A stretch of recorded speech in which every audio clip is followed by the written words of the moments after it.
Hello, Bing Bulldogs. Welcome to the Daily Show for Friday, February 19th, 2021.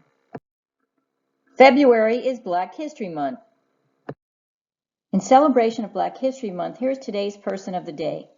Following their mini biography, I will ask a question. Email your teacher with the answer to the question before the end of the day. Remember, you may need to go back to the text to find the answer. Teachers, please email me the names of the students with the correct answer. They will earn 1 PBIS Be an Active Participant point. Here's today's biography. Wilma Rudolph, athlete. Wilma Rudolph was born in 1940 in Tennessee. She had 21 brothers and sisters. When she was 4 years old, she developed polio. She had trouble walking and had to wear a brace on her left leg. Her family and hard work helped her overcome her disability, and she learned to walk and eventually to run. She participated in the 1956 Olympics in Australia. As the youngest member of the team, 16-year-old Wilma won a bronze medal in the 400-meter relay. She returned to the Olympics in 1960, becoming the first American woman to win 3 gold medals in track and field at a single Olympic Games. After Wilma retired, she went on to coach, run a community center, and teach. Stay tuned for some more information about Wilma.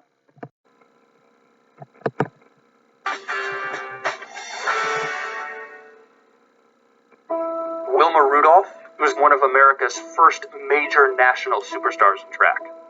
Wilma Rudolph was born on June 23, 1940 in Tennessee, the 20th of 22 children. At age 4, she contracted polio. Her doctor said she would never walk again, but with physical therapy, leg braces, and true grit, Wilma Rudolph was walking by age 12. During her high school years, Wilma Rudolph was a great basketball player, and Ed Temple from Tennessee State University saw her, and he saw a lot of potential, not only in basketball, but also in track. He had her work out with the college track team in the summers. At age 16, Wilma Rudolph won a bronze medal in the 1956 Melbourne Olympic Games for the 4x100 relay. Returning to the U.S., she attended Tennessee State University on a scholarship, where Ed Temple continued her training. 4 years later in the Rome Olympics, along with Wilma, almost the entire U.S. track team consisted of Ed Temple's runners.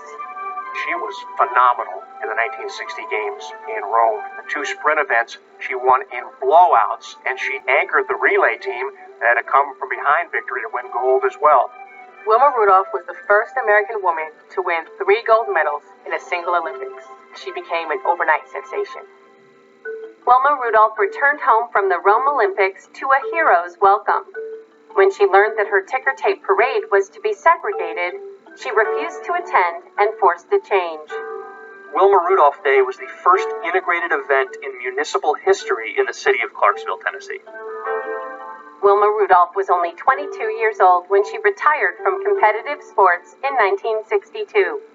She decided to go back to Tennessee State University, and she got her degree in teaching, and she became a teacher.